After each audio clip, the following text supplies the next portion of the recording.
My name is Juan, and I'm a recovering addict, and this is Inside Addiction. Welcome to the show, Juan. Why don't you tell me a little bit about yourself, about where you're from, how you grew up? I was born in the South Bronx in the 60s and 70s. Dysfunctional family. A lot of drinking.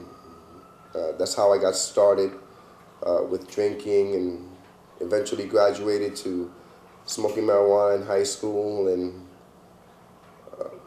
they say marijuana is a gateway drug, and for me that was especially true because it led me to everything that you can possibly think about, with my last drug of choice, of course, being crack cocaine. Do you remember the first time you used crack? First time I used crack was with a girlfriend of mine, and actually, believe it or not, I was on heroin at the time, and she said, "I don't want you to get mad at me, but I smoke crack." I said, "Well, don't smoke it around me." She went to the other room, smoked it. She did this a couple of times, and then I got curious and tried it.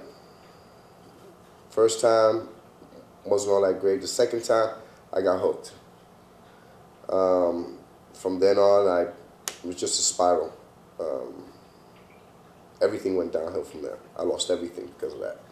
At what point did you enlist in the military?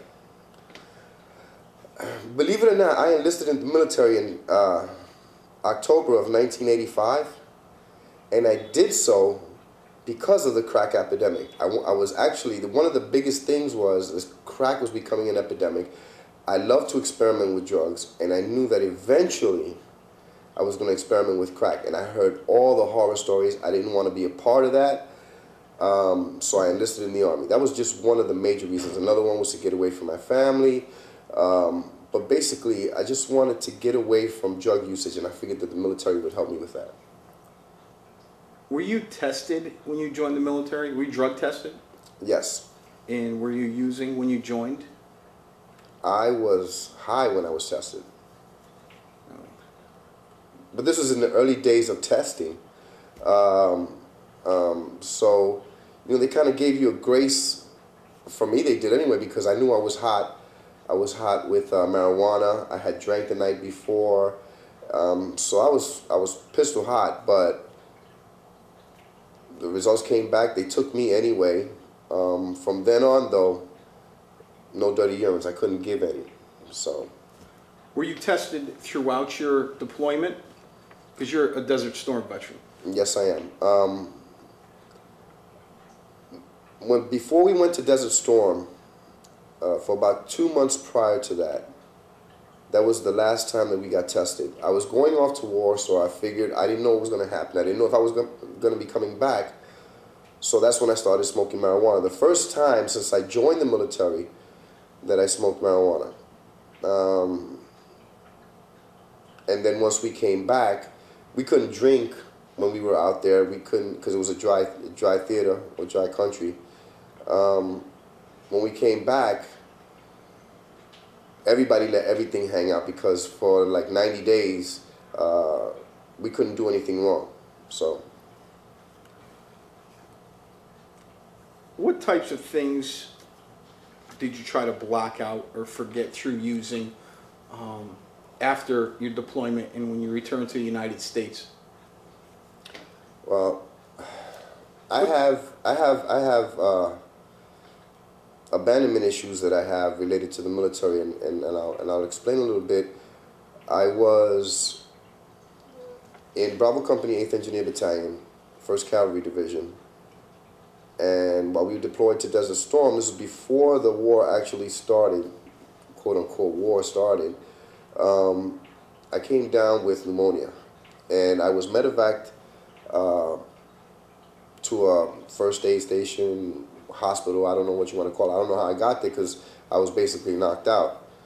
But the only thing that I left with was my BDU bottoms, my top, and a pair of flip-flops.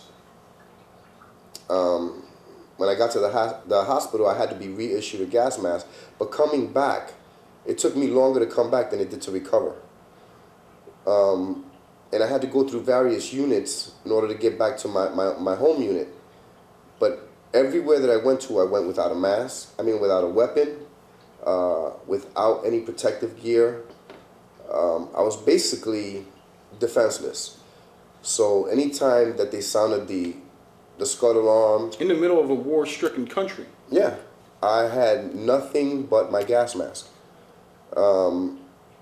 And I was scared. I didn't think that I was scared at the time, but looking back on it, I was frightened because I didn't want to get overrun and not be able to defend myself. I wanted to take somebody out before they took me out, and I was like easy prey.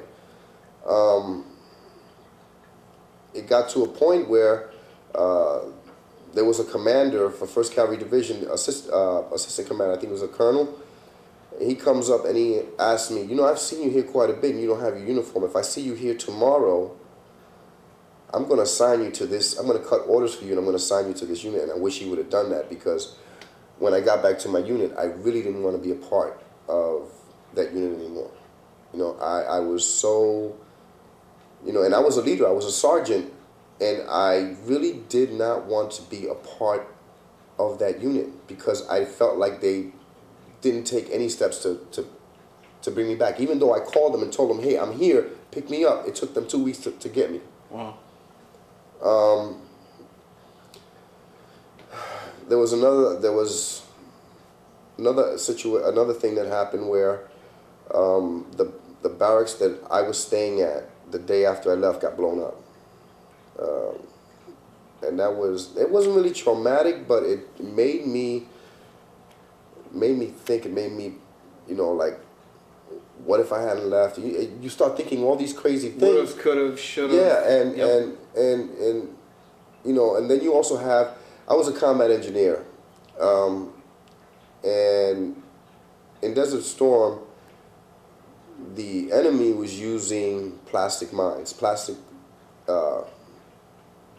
explosives, and mines and things of that nature. So when other soldiers would see it and they don't know what it was, they would pick it up and blow parts of their bodies off. How much of that did you see? I saw quite a bit of it, and I got sick and tired of seeing,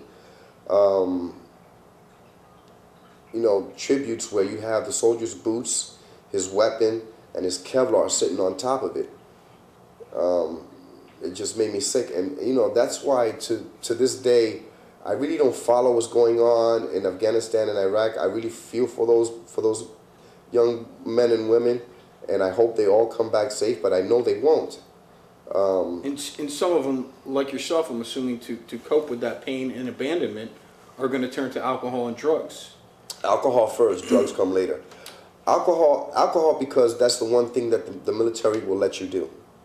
And while you're deployed? I don't know if it's the same thing when I was in, but I imagine that if there's in the same theater of operations, that they can't drink. So you build up a desire for wanting what makes you feel good, what makes you feel comfortable. An escape. An escape, right? And so by the time they get back, these kids are primed for mayhem, basically. All right?